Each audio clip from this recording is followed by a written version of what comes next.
Good morning, Your Excellencies, honorable and distinguished guests, heroes of the Earth, and welcome to the 8th Asia-Pacific Climate Change Adaptation APAN Forum. I am Antoinette, Goodwill Ambassador for the United Nations Environment Program, truly honored and grateful to be your host for this opening session. Climate change is happening, and it is already here, and has triggered a ripple of devastation across the Asia and the Pacific region. As we are a region of many developing countries and small island developing states, we take more of the adaptation stance as permitted by our resources and capacities. Knowledge derived from science and proven practices are imperatives for informed decision-making, for adaptation action. This 8th iteration of the APAN Forum is a much-needed venue for us, adaptation practitioners, to share knowledge and tested practices to enhance our resilience-building initiatives within our context. I am truly honored and grateful to once again be a part of this crucial and important occasion. Without much further ado, we formally open the 8th APAN Forum with the opening remarks from Ms. Marlene Nilsson, Deputy Regional Director, United Nations Environment Program.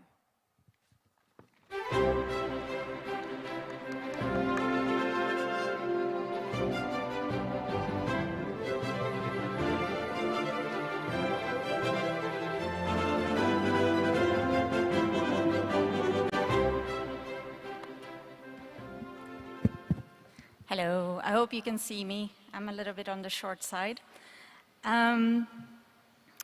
Ladies and gentlemen, distinguished guests and participants, good morning, and a warm welcome to each and every one of you to the 8th Asia-Pacific Climate Change Adaptation Forum. Your presence here today speaks to your commitment to addressing one of the most critical challenges of our time, the climate crisis. But before I commence my remarks, I would like to say a few words of thanks. On behalf of all of us here in the room, I would like to extend our sincere gratitude to Mr. Yu, the mayor of the Incheon Metropolitan City, for co-hosting the 8th APAN Forum. The unwavering support of Mr. Yu and his dedicated team has brought the APAN Forum to the vibrant city of Incheon for the second time. We also extend our thanks to the Korean Adaptation Center for Climate Change at the Korean Environment Institute. Their steadfast collaboration and invaluable support to co-hosting this forum has been instrumental in shaping it. A special acknowledgement is also owed to His Excellency Dr. Kim, co-chairperson of the Presidential Commission on Carbon Neutrality and Green Growth. Despite his demanding schedule, Dr. Kim has honored us with his presence at this opening session, underscoring the urgency of our collective mission. We extend our appreciation to His Excellency Mr. Mitasawa, the Vice Minister for Global Environmental Affairs at the Japanese Ministry of Environment, for his continued support of APAN. He has been a supporter since its inception in 2009. We would also like to extend a warm welcome and thanks to Dr. Chong, a distinguished IPCC coordinating lead author and senior research engineer at Korea's National Disaster Management Institute. Dr. Chong's acceptance to our invitation to deliver the forum's keynote speech highlights the caliber of expertise we have gathered to tackle the challenges ahead. Dear participants, as our Master of Ceremonies pointed out, the global climate crisis is no longer a future specter, but a tangible reality impacting sectors as diverse as agriculture, infrastructure, ecosystems, urban settlements, communities, and human health across all corners of the world. This summer alone, or winter for some of you, we have witnessed unprecedented extreme weather events that underscore the gravity of the situation. The recent announcement of El Niño's return adds to the sense of urgency. In the Asia-Pacific region, home to over 60% of the world's population, the climate crisis strikes deeply. For example, the glaciers in Asia serve as the primary water sources for approximately 220 million people downstream. The meltwater from these glaciers, particularly in the southern Tibetan Plateau, has shown a marked increase from 1998 to 2007, with projections indicating a further escalation until 2050. This unsettling trend in glacier melt poses a significant threat to the stability of our region's water supplies. And this is just one example of what the climate crisis is bringing to this region. I'd also like to take the opportunity to remind this room that climate change primarily affects those who have contributed the least to it, experiencing vulnerability due to limited resources. Women and girls face heightened risk due to gender norms and inequalities, are particularly impacted. Thus, our task is clear. Building resilience is not just a choice, it is an imperative. In this context, the APAN Forum is an important strategic venue for the region to discuss and showcase credible examples of adaptation efforts and building resilience. The defining theme of this 8th Forum is resilience for all, enabling transformative implementation. The theme of this year's forum revolves around 4 crucial thematic streams that mirror the challenges and opportunities we face: the resilience of food systems, ecosystems and ecosystem services, communities, and cities and infrastructures. These streams reflect the heart of what it takes to fortify our societies against the growing complexities of our world. The resilience of our food systems, the cornerstone of human well-being. The Food Systems Summit rightly underscored the undeniable link between sustainable development and the transformation of our food systems. Early warning systems and anticipatory actions showcase the power of preparedness in safeguarding both farmer assets and food security. Moreover, the restoration of agricultural landscapes hold immense promise. Initiatives like the Living Indus initiative in Pakistan demonstrate how climate-adaptive and resilient food systems can emerge from restored agroecosystems. Through natural regeneration, agroforestry, and habitat rehabilitation, we unlock the potential to reverse degradation, purify water, sequester carbon, and elevate biodiversity, all while supporting local livelihoods. The restoration of agricultural landscapes offers an opportunity to prioritize gender equality. A regional trend is feminization of agriculture, yet women lack economic recognition of their labor and do not have equal access to resources and technology. By ensuring that women have equal access to resources, knowledge, and decision-making power, we can create transformative processes. Transitioning to resilience of ecosystems and ecosystem services. By protecting and restoring our diverse ecosystems, mangroves, forests, wetlands, we not only ensure climate regulation, but also gain benefits like flood control and water purification. The strategic integration of entrepreneurship in adaptation initiatives further stimulates economic growth and job creation, highlighting the interplay between resilience and prosperity. Our dedication to protecting and restoring ecosystems must embrace gender and social inclusion.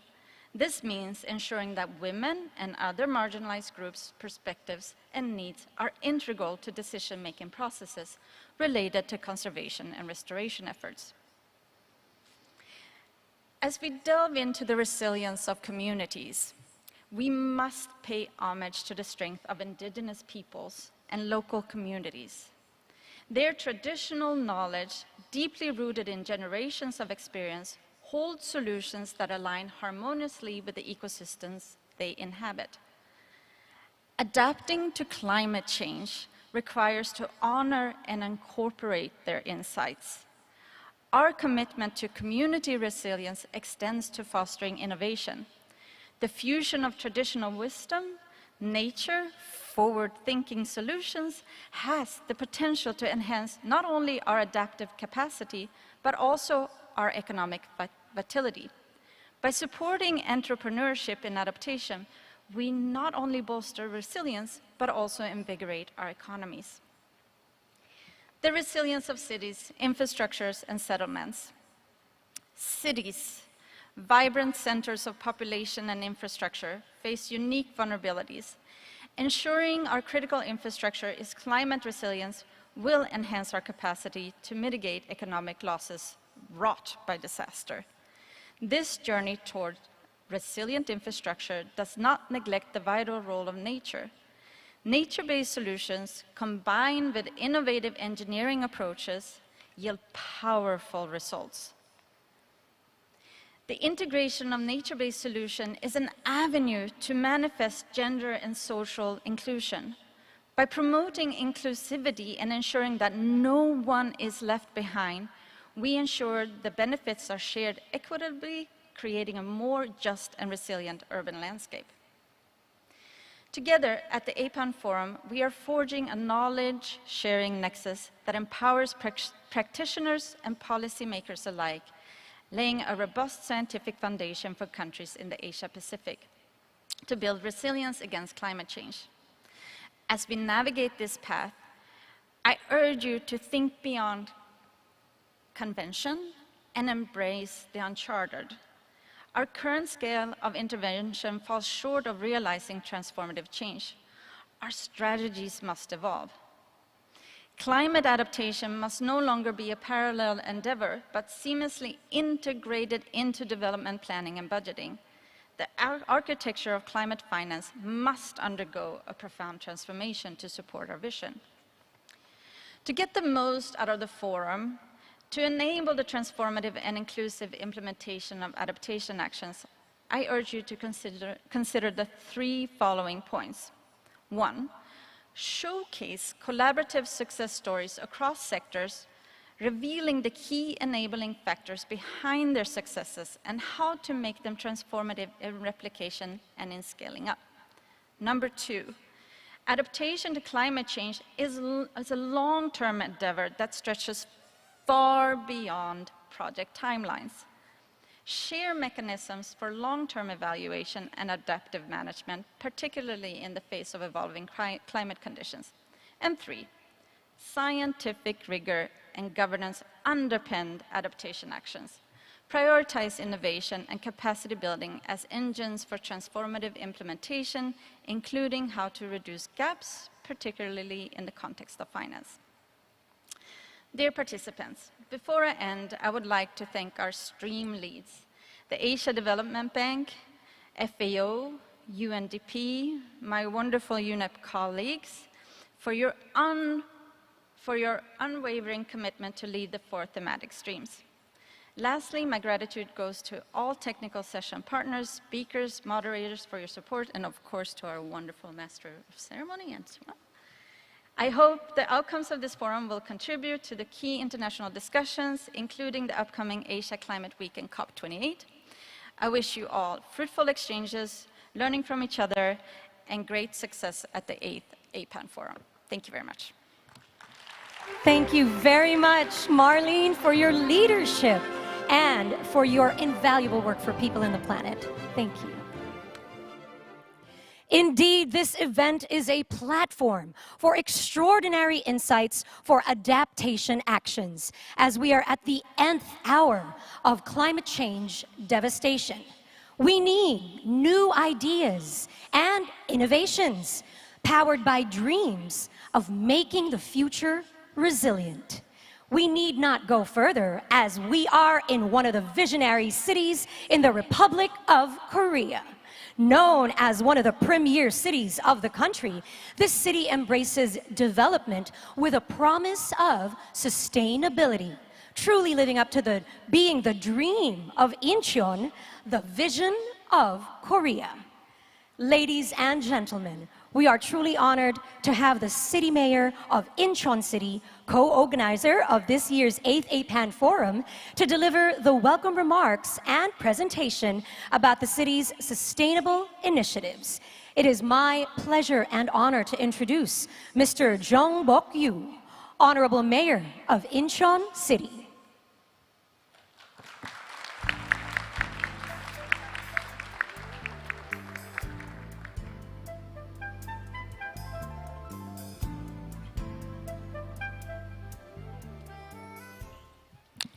Good morning, ladies and gentlemen.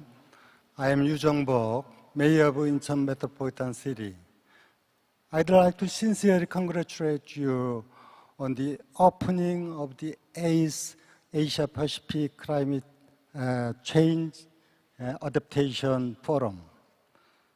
My special thanks go to Co-op Chairperson Kim Sang-hyuk, Vice Minister Yutaka Matsuzawa, and Dr. Kim Tae-sung. I'd like to appreciate Deputy Regional Director Marlene Nilsson of UNEP and all the organizers for your commitment toward this event. And I warmly welcome you all to Incheon City. Now, the climate crisis is threatening our very existence and safety. Destruction of biodiversity in land and ocean ecosystems is very serious. This year, 2023, is unique in that numerous disasters have occurred simultaneously around the world. Some regions have suffered extreme heat waves over 50 degrees Celsius, and some regions have had heavy rainfalls that caused numerous casualties. Tropical storms such as typhoons, hurricanes, and cyclones are becoming more destructive and frequent. Therefore, all nations and cities must find ways promptly to strengthen cooperation for climate change adaptation for the future of humankind. Here, Songdo of Incheon is the special place where IPCC Special Report 2018 on global warming of 1.5 degrees Celsius was adopted. It is significant that we have had discussions on ways to increase adaptation through science, technologies, and resources with the theme Resilience for All, enabling transformative implementation. Incheon made an announcement of 2045 carbon neutrality vision last year and is implementing an action roadmap. We have employed the climate safe city model. This includes the establishment of vulnerability assessment data, publication of climate disasters responses manual, and the enhancement of infrastructures and urban resilience. In addition, as a leader of climate action, we will fulfill our role in enhancing international cooperation. It is my sincere hope that this forum would serve as an invaluable time for our and next generation. Once again, I would like to thank UNEP, Ministry of Environment of Korea, and Korea Environment Institute for making this APAN Forum possible. From now on, I will tell you about Incheon City's carbon neutrality and climate adaptation policies in Korean language.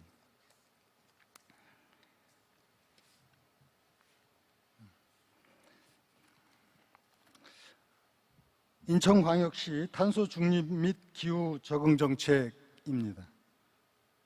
발표는 인천의 역사와 현황부터 탄소 중립, 기후 적응 대책, 이행 평가 순이 되겠습니다.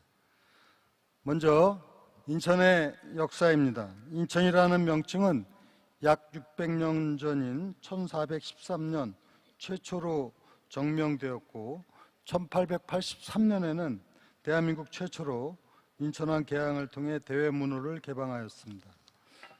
1950년에는 한국 전쟁의 전세를 뒤바꾼 역사적인 인천 상륙작전이 있었으며 2001년에는 동북아의 허브공항으로 성장한 인천국제공항이 개항하였습니다.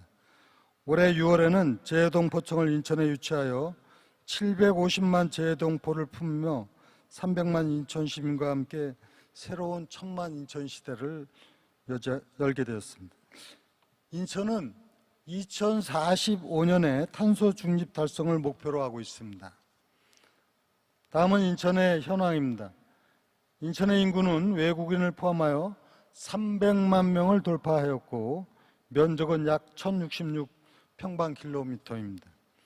지역 총 생산은 약 98조 원, 재정 규모는 약 15조 4천억 원 정도이며 연간 온실가스 배출량은 6,600만 톤으로 전국 6위 수준입니다. IPCC와 WMO는 기온과 해수면의 급격한 상승으로 인한 기후위기를 엄중하게 경고하고 있습니다. 현재 지구 평균 온도는 14도로 산업화 이전보다 1.09도 상승하였습니다. 인천의 연평균 기온은 1960년대 11.3도에서 2010년대는 12.6도로 과거 50년 동안 1.3도 상승했습니다. 지금 이 순간에도 전 세계 많은 지역에서 가뭄과 폭염, 산불로 인하여 수많은 인명이 희생되고 재산 피해가 발생하고 있습니다. 특히 미국과 캐나다에서는 역사상 최악의 화재와 허리케인이 빈번하게 발생하고 있고 투발루, 키리바시와 같은 태평양의 섬나라 등 해수면 상승으로 인한 국가 소멸을 걱정하고 있습니다. 대한민국도 최근 10년간 기상재해로 인하여 20만 명의 이재민이 발생하였고 재해복구 비용으로 12조 원이 소요되었습니다. 지난 30년간 우리나라 연안 해수면은 9.1cm 상승했고 2100년까지 최소 46.8에서 최대 81.8cm까지 상승할 것으로 전망하고 있습니다. 지금 세계는 기후위기, 탄소 중립에 집중하고 있습니다. 전 세계 온실가스 배출량은 코로나19 발생 전까지 급격하게 증가했습니다. 국제사회는 1992년 리우 환경협약부터 2021년 글래스고우 기후합의까지 지구온도 상승 억제와 탄소 중립을 위한 노력을 지속하고 있습니다. 미국과 유럽연합 그리고 대한민국을 포함한 전 세계는 2050년까지 지구 평균 온도 상승을 1.5도 이하로 억제하고 탄소 중립을 달성하는 목표를 채택한 바 있습니다. 인천광역시는 탄소 중립에 있어 도시의 역할에 주목하고 있습니다. 국가 목표보다 5년 앞당긴 2045년 인천광역시 탄소 중립 비전을 선언하였습니다. 저탄소 경제 생태계 조성, 시민 기후 행동 확대, 국제협력 강화, 기후위기 적응 강화로 2045년 탄소 중립 실천 로드맵을 추진하고 있습니다. 다음은 탄소 중립을 위한 인천의 노력입니다. 지난 2018년 인천 송도에서 개최된 제18차 IPCC 총회에서 1.5도 특별보고서 채택을 승인하였습니다. 2022년에는 기후위기와 탄소중립 연구의 싱크탱크로 인천 탄소중립연구지원센터를 통합 출범시켰습니다. 또한 인천에 자리를 잡은 GCF 등 15개 국제기구와 긴밀하게 협업하여 환경과 기후국제 이슈를 함께 논의하고 대안을 강구하여 국제도시로 역할을 다하고 있습니다. 올해 4월 세계 지구의 날을 맞이하여 인천의 탄소중립 의지와 시민 기후행동 인식 제고를 위해서 국내 공공청사 최초로 1.5도 기후위기 시계를 설치하였고 5월에는 인천 지역을 대표하는 민, 관, 산, 학 35개 기관이 탄소중립 MOU를 체결하여 상생 협력하고 있습니다. 지방정부의 탄소중립 정책 자문과 심의를 위하여 탄소중립 녹색성장위원회를 운영하고 있고 탄소중립 포인트제 등 시민실천 인센티브제를 운영하고 있습니다.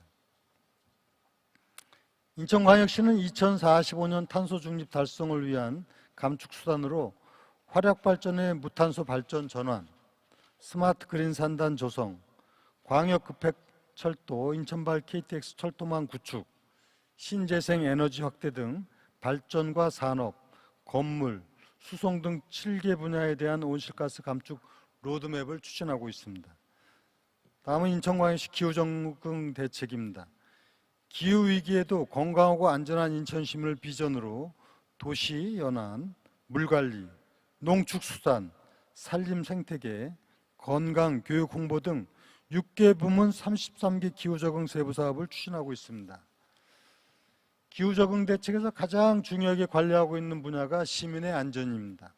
풍수해를 대비하여 재난예경보시설, 우수저류시설, 침수방지시설과 같은 재난방지시설을 설치 운영하고 무더위 쉼터와 폭염피해 저감시설 등 기후위기에 대응 인프라를 확충하고 있습니다. 해양도시인 인천의 특수성을 고려하여 해수면 상승에 선제적으로 대응하고 대책을 수립하여 피해를 최소화할 계획입니다. 인천을 대표하는 5대 하천을 자연 생태 하천으로 복원하여 친수 공간을 조성하고 산책로를 정비하여 시민 쉼터 등 온실가스 흡수원을 확보하고 있습니다. 세계적으로 생물 다양성의 우수성이 인정된 인천 갯벌을 유네스코 세계 자연유산으로 등재하여 블루 카본과 생태교육 등 갯벌의 가치를 재조명할 계획입니다. 도심 내 유유부지를 활용한 시민참여 도시농업을 확대하여 온실가스 감축은 물론 시민들의 친환경 농업에 대한 이해도를 향상하고 있습니다. 낙후된 어촌을 현대화하는 어촌 뉴딜 300 사업을 추진하여 자연재해에 대비하고 낙후된 어촌 지역을 활성화시켜 나가겠습니다. 인천의 중심 녹지축인 한남정맥 S자 녹지축을 중심으로 15개 대공원으로 확대 조성하고 시민 1명당 1그루 나무 심기를 10년간 추진하여 3천만 그루 나무 심기를 달성할 계획입니다. 인천 숲길 사업은 옛 경인고속도로의 옹벽과 방음벽을 철거하여 도심 단절을 해소하고 숲길을 조성해서 시민에게 쉼터를 제공하고 온실가스 흡수원을 확보하는 사업입니다. 기후위기, 미세먼지 등 환경 유해인자로부터 시민 건강을 보호하기 위해 인천환경보건센터를 운영하여 시민 건강 모니터링과 환경성 질환 안심 진료를 실시하고 있습니다. 기후위기에 무방비로 노출된 노령층과 어린이의 건강 보호를 위하여 취약계층 이용시설에 단열시설 설치를 지원하고 기후친화형 생태 놀이터를 조성하고 있습니다. 인천에 주민등록을 두고 있는 모든 시민은 시민안전보험에 자동으로 가입이 됩니다. 시민안전보험은 자연재해, 사고, 상해를 포괄적으로 보장하여 시민의 안정적인 생활을 지원하고 있습니다. 자연재해를 대비한 손해배상보험 가입 시 태풍, 호우, 지진 등 9개 자연재해에 대하여 70% 이상 보상을 지원하고 있습니다.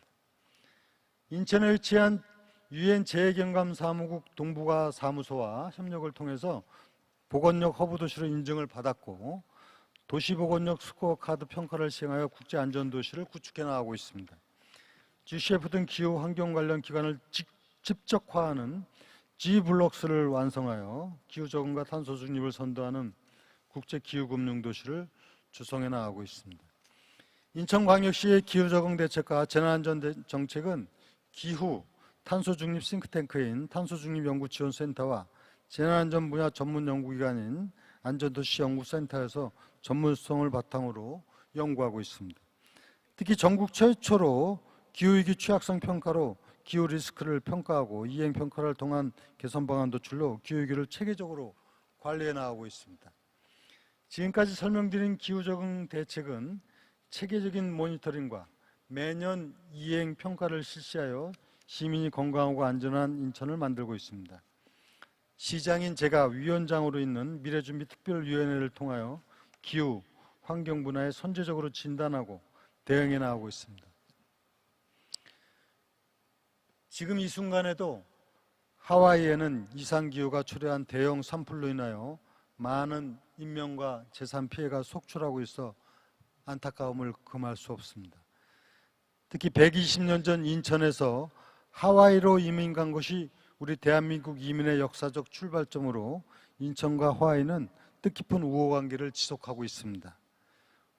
원래 기후변화에 대한 대처 능력이 떨어지는 개발도상국이 가장 많은 피해를 입을 것으로 예상하였습니다만 세계 초강대국인 미국도 허리케인, 산불 등 기후변화의 재앙으로부터 벗어나지 못하고 있습니다.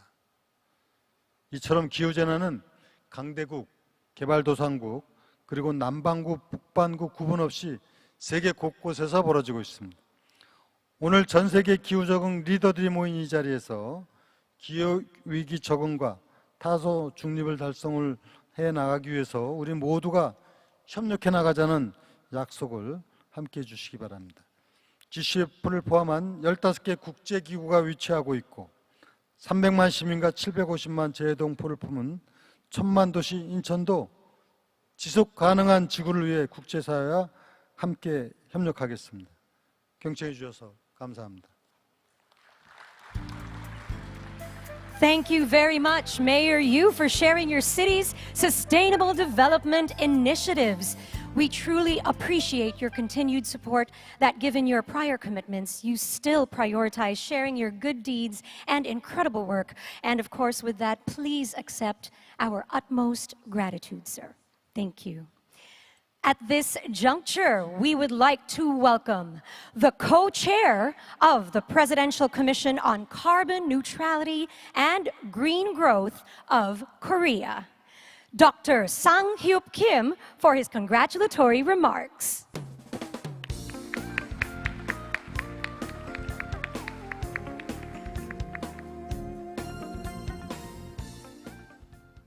Well, thank you. Thank you for a very kind introduction.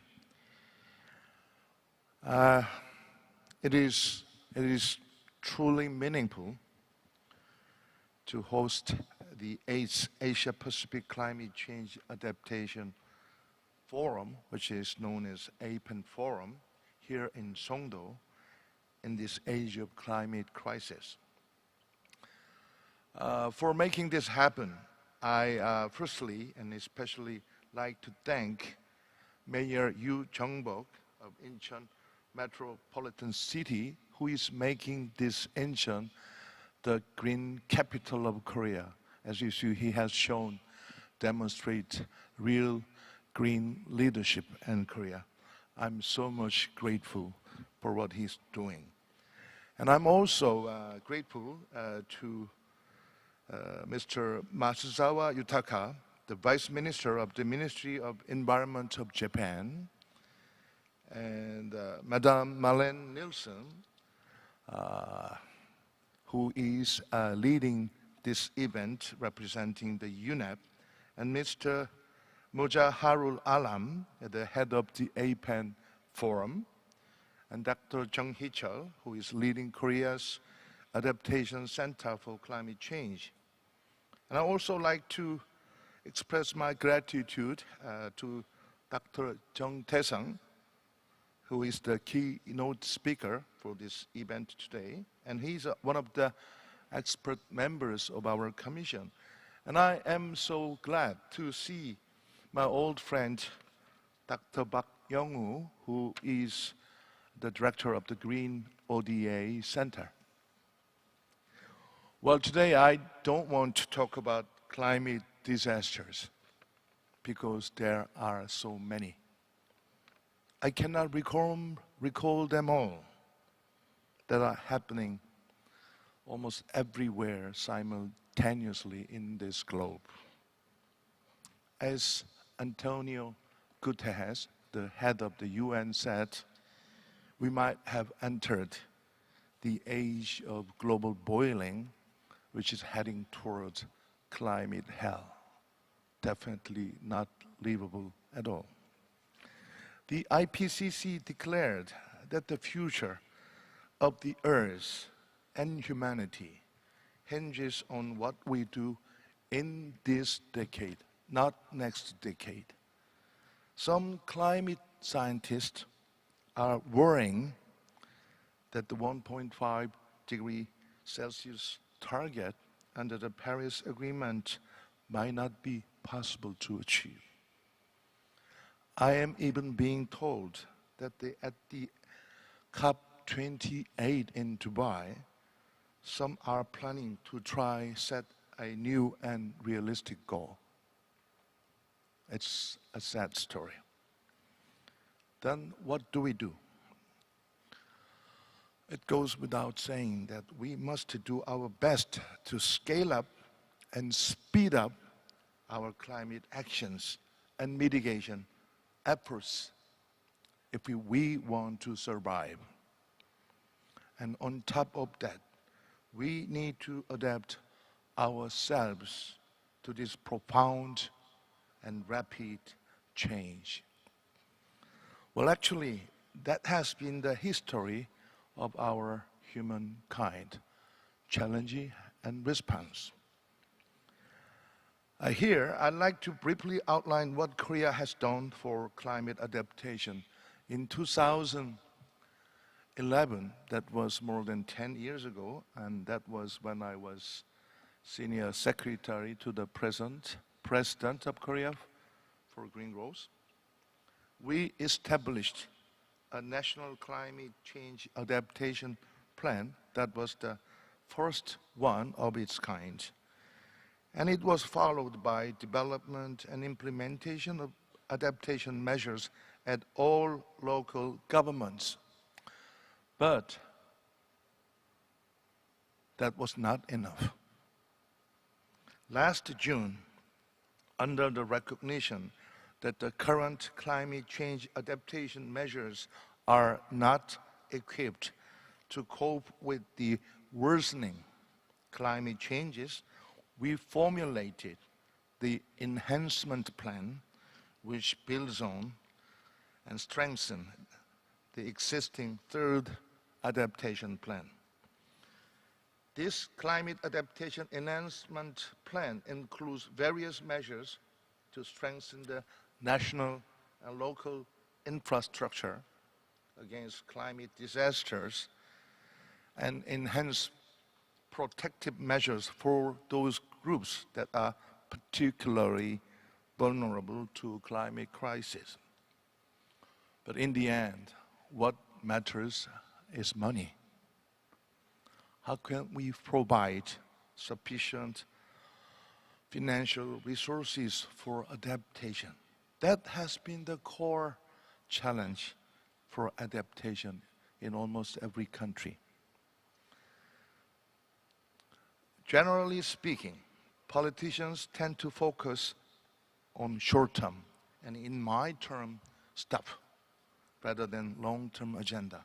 And Mayor Yu is one of the exceptions, I think. And many people still believe climate change is a thing of tomorrow and not today. That is absolutely not true. We experience full evidences of immediate climate threats, and hence we must act now. And I think that's why we are here at the 8th APAN Forum. Over the past 2 decades, climate change resilience has been an important theme of the APAN Forum. Representatives from various governments, financial institutions, academia, and many other organizations have joined efforts to share knowledge and information on climate adaptation, building partnership for adaptation actions. These efforts have greatly contributed to encouraging countries to recognize the urgency of adaptation and develop concrete adaptation actions. I thank you for that. And in line with this, I look forward to seeing ambitious and innovative measures for climate adaptation at the COP28 Conference of Parties for Climate Change in Dubai this November. The establishment of global adaptation targets will be an important agenda there. Unlike mitigation, however, it is difficult to set quantitative targets for adaptation.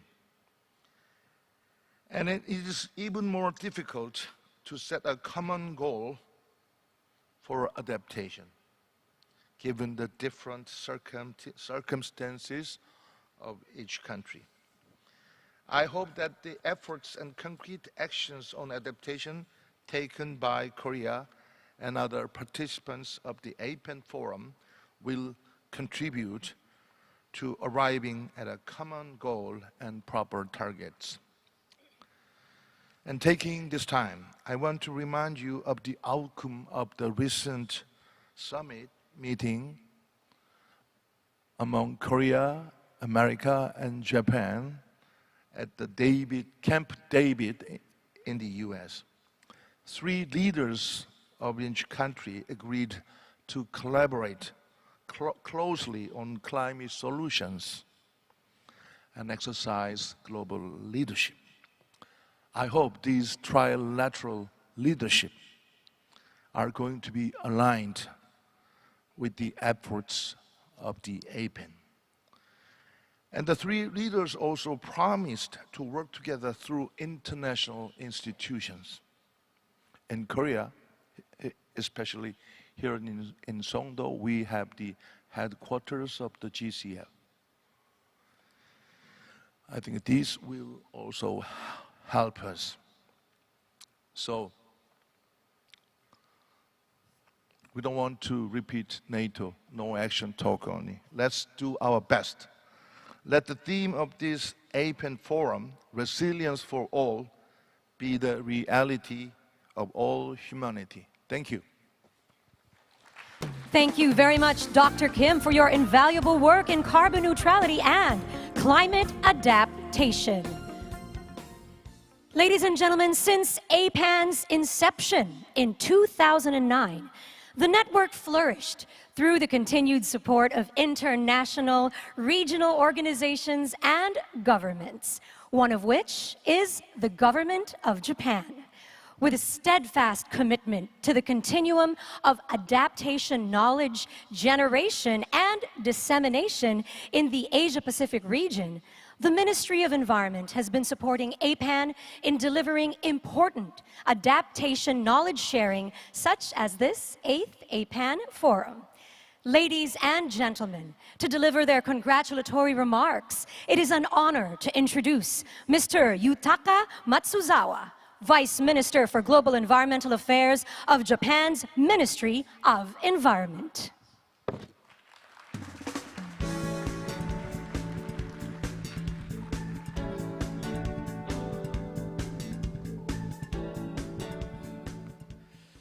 Good morning.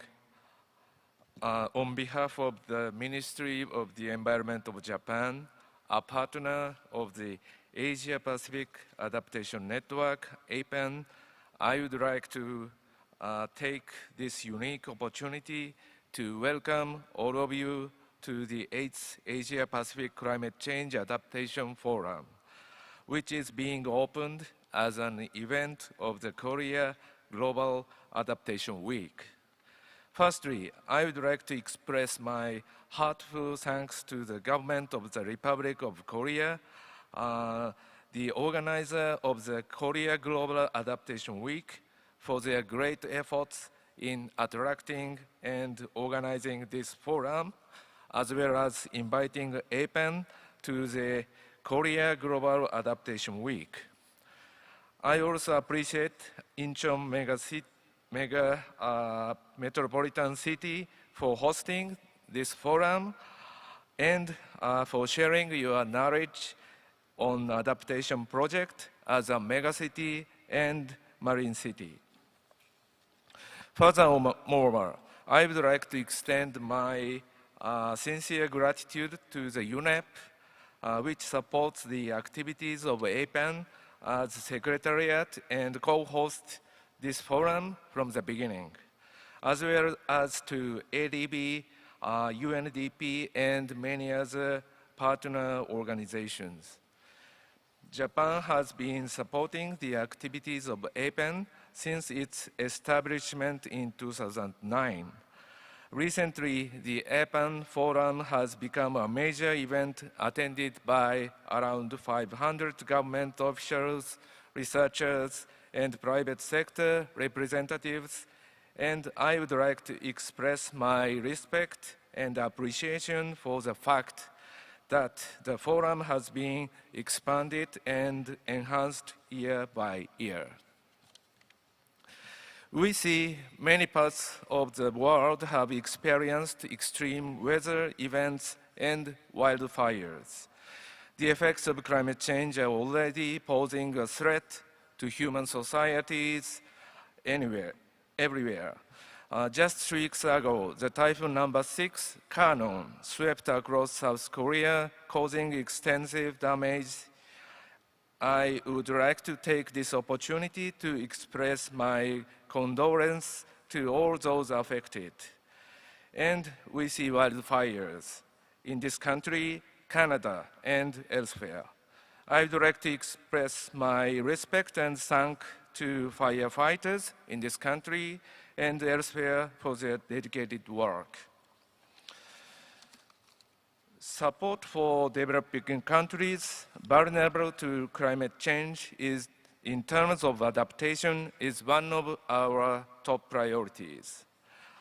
The Asia-Pacific Climate Change Adaptation Information Platform, AP-PLAT, which is run by Government of Japan, supports the planning and implementation of adaptation-related measures by countries in the Asia-Pacific region.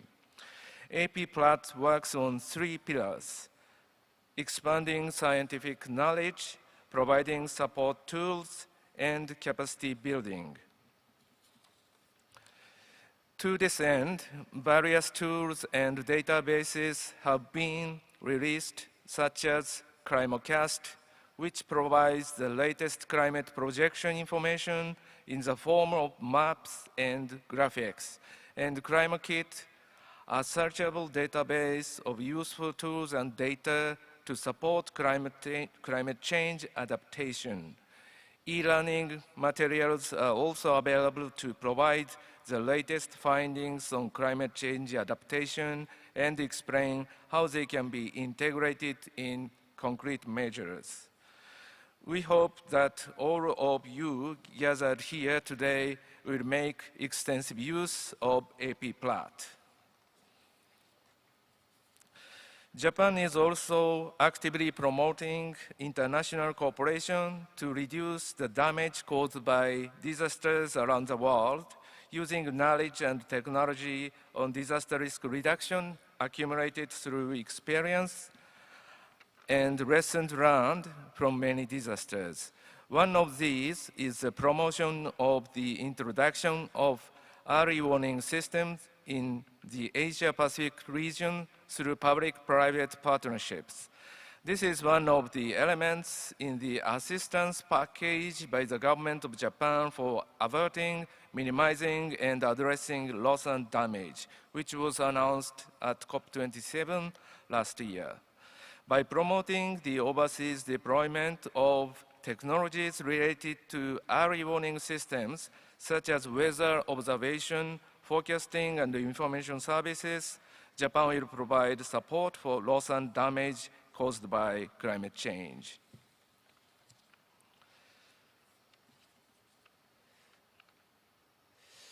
Improving adaptive capacity is key to promoting climate change adaptation across the world, and it is important to share information on best practices and lessons learned. As an adaptation network in the Asia-Pacific region, APAN has provided a forum for all stakeholders in the region to deepen understanding and discuss the latest findings, adaptation challenges, and solutions.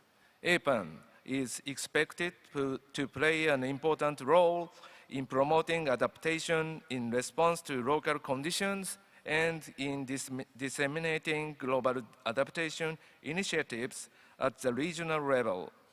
Japan, together with the United States, through the Global Adaptation Network, GAN, has been supporting the activities of Educational Partnerships for Innovation in Communities, APIC network, which promotes regional initiatives that utilize university resources.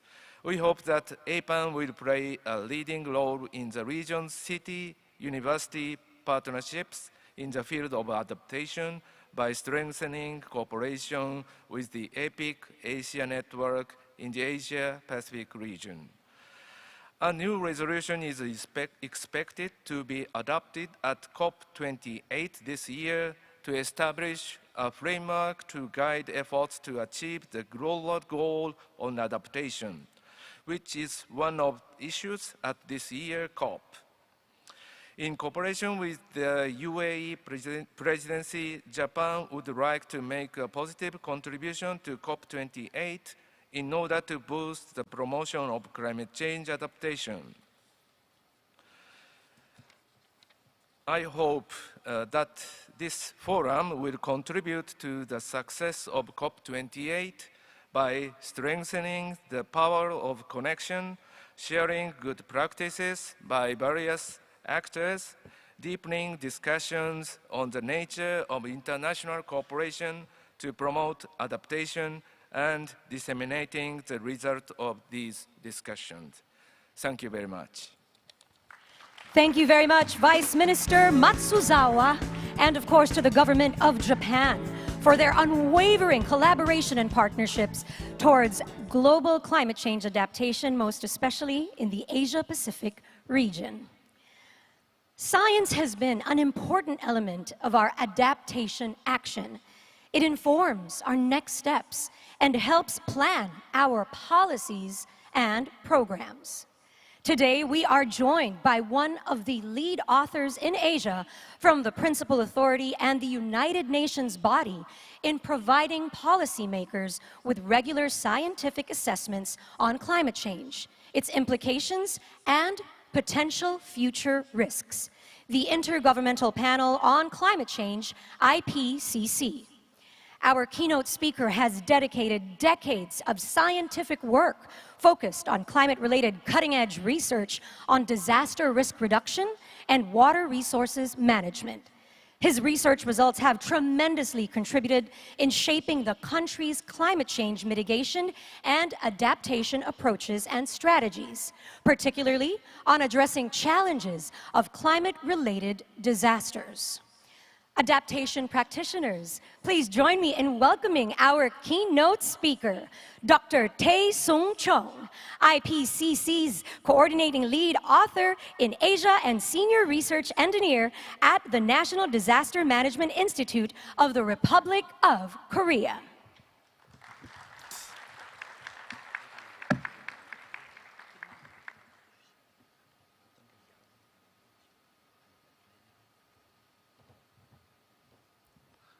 Thank you, Madam, for introducing.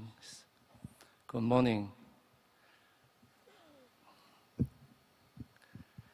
Prior to presentation, I would like to thank you for inviting me to the important event. I'm very honored to present it here. As a CLA on Chapter 10 of Working Group 2, I am proud to present this latest report from the Intergovernmental Panel on Climate Change, which focuses on climate change impact, adaptation, and vulnerability.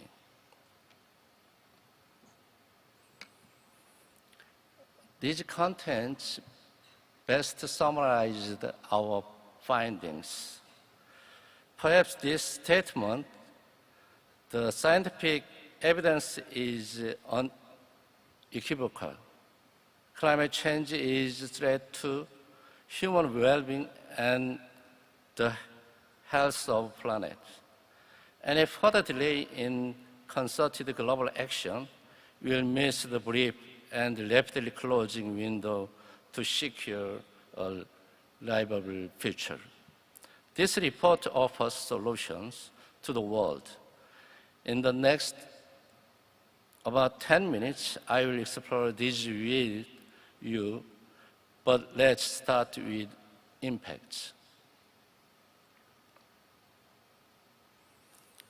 Global warming has caused dangerous and widespread disruption in nature.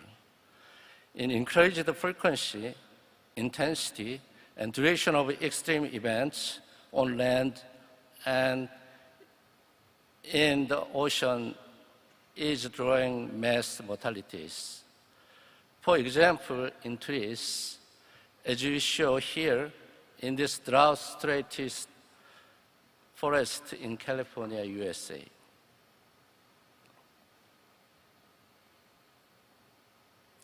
And climate change is affecting the lives and livelihood of billions of people.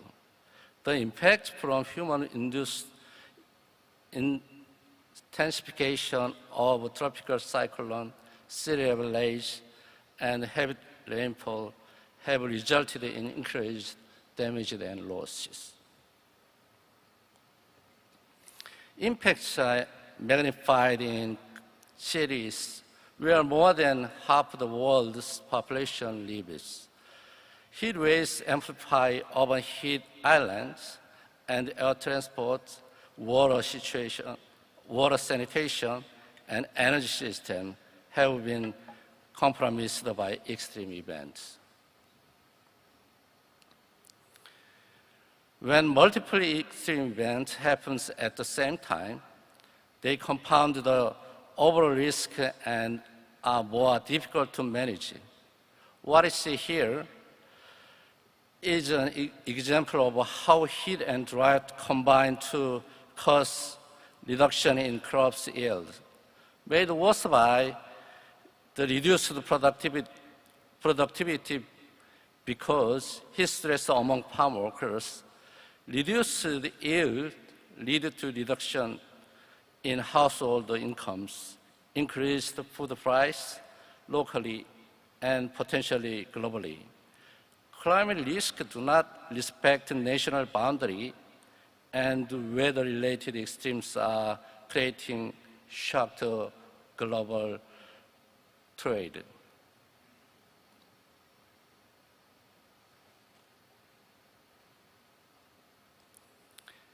In the previous slide, we illustrated the powerful impact of climate change on nature and on people's lives.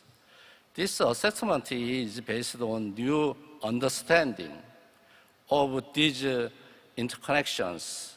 We can no longer think in silos, but have to look across climate change, biodiversity, and human society, and well-being, if we want to tackle the many global changes we have faced.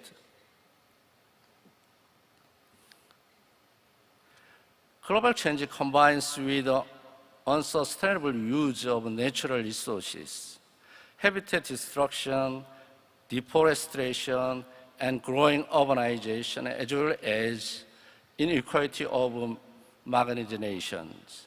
These trends not only present threat to ecosystem and the people who rely on them, but also reduce the capacities of nature, communities, and individuals to adapt to climate change.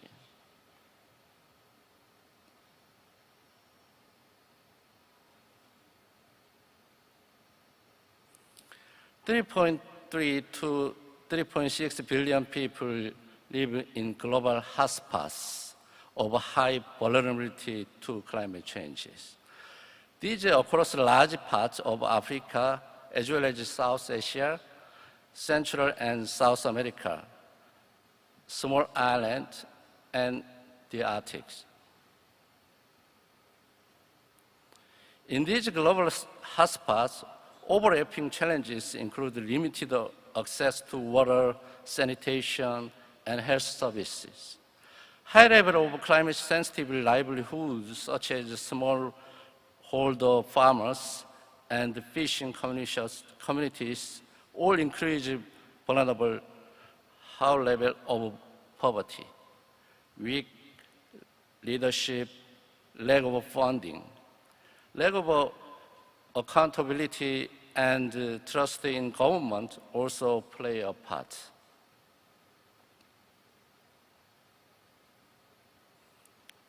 Looking to the future events, in every small increase in warming will result in increased risk to nature and to the people in every region of the world. Here we see a bleached coral colony on a dying reef of Okinawa, Japan. Let's consider some of these projected impacts on nature. This map gives an overview of biodiversity loss at different warming levels. The risk of extinction in biodiversity hotspot increased by about 10-fold as warming rises from 1.5 to 3 degrees Celsius. We have aligned the challenges we face and how they increase at higher warming level. The key question now is how well we adapting to climate change. What it shows is that action has increased, but progress is uneven, and we're not adapting fast enough. Growing public and political awareness of climate impacts and risk has resulted in at 170 countries and many cities, including Adaptation, like Incheon, in their climate policies in planning.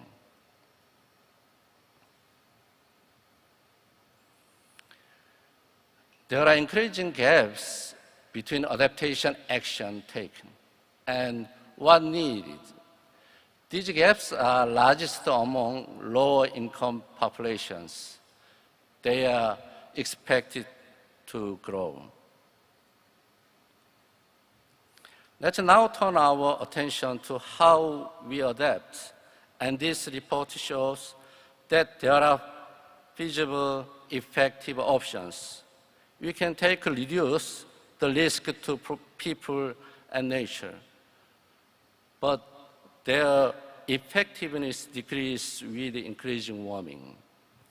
When you think of adaptation, our first thought might be around reducing food risk or preventing water shortage.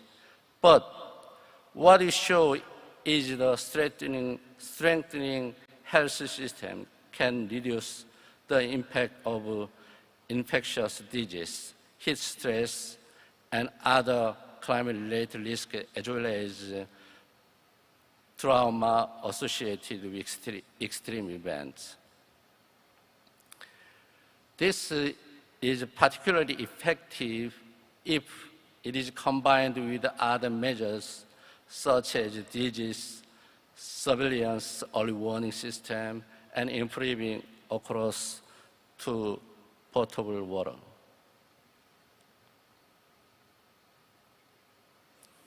In agriculture, irrigation can be effective, but it can result in adverse outcomes, such as accelerated depletion and groundwater.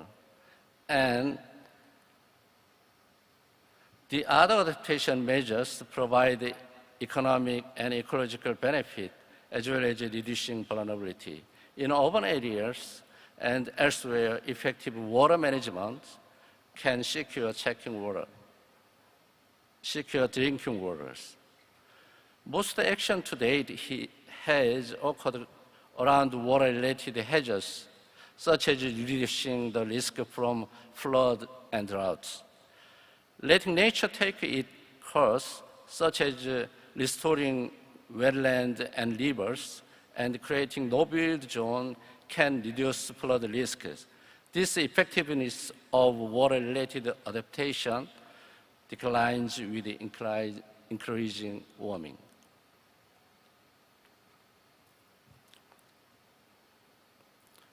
For food security can be enhanced by making the food system more resilient. For example, through adaptation, stress-tolerant crops and livestock, agroforestry, and devastation on farms, community-based adaptation that is locally driven, that respects local and indigenous knowledge system, and is adequately resources can also be efficient. Strengthening biodiversity can improve pest control, pollination, carbon storage, and it can provide shade for temperature-sensitive crops such as coffee and cacao. This all brings a range of other benefits for nutrition, health, and well-being and livelihoods. By 2050, urban areas could be home to a third of the world's population. Cities also offer opportunity to transform using nature and engineering approach together is important. To manage flood risk, for example, it might be appropriate to install flood-proofing on buildings, improve drainage along roads, and create space for water within the city. At the same time, constructing flood defense. Establishing or restoring green and blue space, park, green corridors, pond and wetlands, as well as urban agriculture can also be woven in the built environments. Social safety net for disaster management can help people overcome the impact of climate change and can provide financial security. Additional benefits include public health improvements, especially from reducing heat stress and ecosystem conservation. We have evidence of maladaptation. Adaptation that results in unintended consequences. For example, increased climate-related risks or increased greenhouse gas emission. In this photograph on the left are seed pans. They may be strong enough to protect people living behind them. People can be lured into a false sense of security. Compare this to example for Delaware, USA, or how it is possible to use nature to provide flood protection. Indigenous people, ethnic minorities, and disadvantaged groups. For example, low-income households and those living in informal settlements are some of the most affected by maladaptations. This reinforces and entrenches existing inequalities. We know that these adaptation limits. Adaptation cannot prevent all losses and damages, and even with effective adaptation, limits will be reached with a higher level of warming. Some natural solutions will no longer work above 1.5 degrees Celsius warming. Above 1.5, a lack of fresh water could mean that people living on small islands and those depend on glaciers or somewhere can no longer adapt. And by degrees Celsius, it may be especially challenging to farm multiple shade crops in many current growing areas, particularly in tropical region. If we focus on financial constraints, we see that current global financial flows are insufficient, especially in developing countries. The overwhelming majority of global direct climate finance was targeted at the emissions reduction, where a small population went to adaptation, climate impacts that result in higher level of losses and damages also show down economic growth and thus reduce the availability of financial resources. To avoid mounting losses, urgent action is required to adapt to climate change.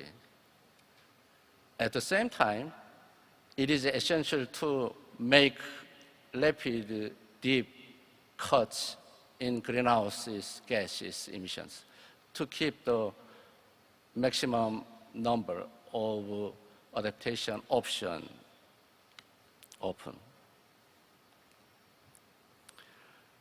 To avoid mounting losses, urgent action is required to adapt to climate change. Sorry about that. There are two kinds of options to reduce the risk of climate changes. One is mitigation for reducing greenhouse gas emission and increasing adaptation for sustainable development. The report stresses the balance between mitigation and adaptation.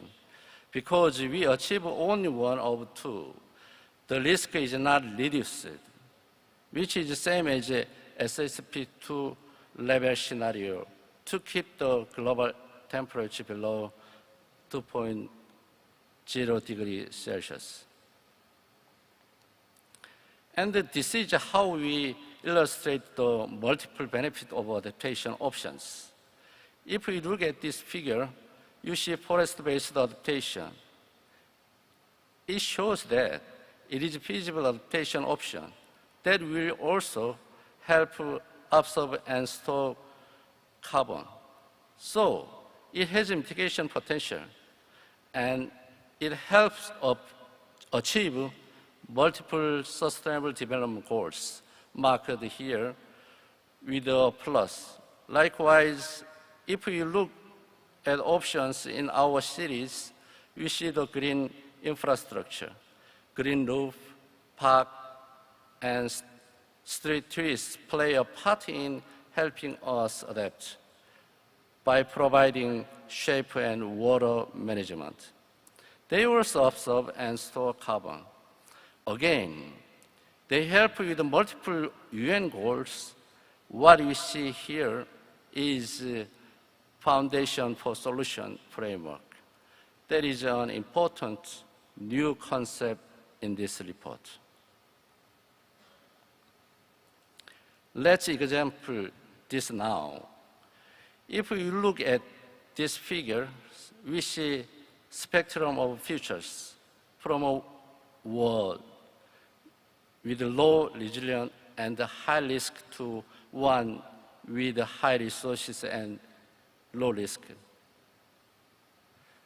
This high resilience, low risk would has reduced the climate change through adaptation, reduced greenhouse gas emissions through mitigation, and enhanced the biodiversities.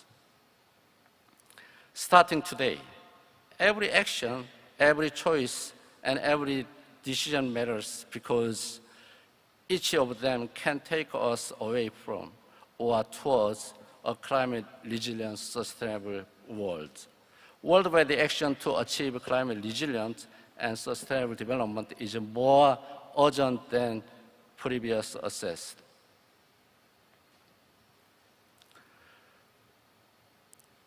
That is summary about the resilience development. So I would like to skip this for time limits. And also, please read about this. And this presentation has given you a snapshot of a wide range of topics that are covered in depth in these reports. It is over to you now. Thank you very much for your attention.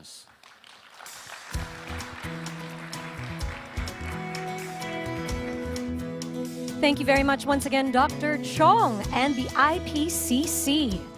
Again, we thank you all for joining us today. I am truly honored once again to have hosted this opening session, and we would like to give you some reminders before we conclude and, of course, proceed to our exciting sessions lined up this week. So please do check out the official program list. We would really love for you to join the sessions that are being presented by our honorable guests this week. And, of course, you can also visit the website of the APAN Forum. That is their official website in order to access more information on speakers, resources, and the various sessions that you can participate in. And thank you very much once again to the government of the Republic of Korea through the Ministry of Environment for generously hosting this 8th APAN Forum.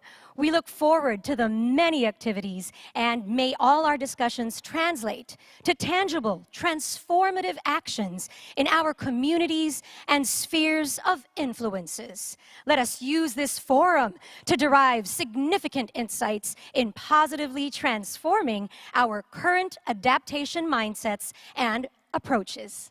Let's achieve resilience for all. Can we all say that together? Resilience for all. Let's do that again. Resilience for all. Thank you very much. This ends our opening ceremony and the start of our forum events. I look forward to seeing you at the different sessions, and may you have a wonderful week ahead.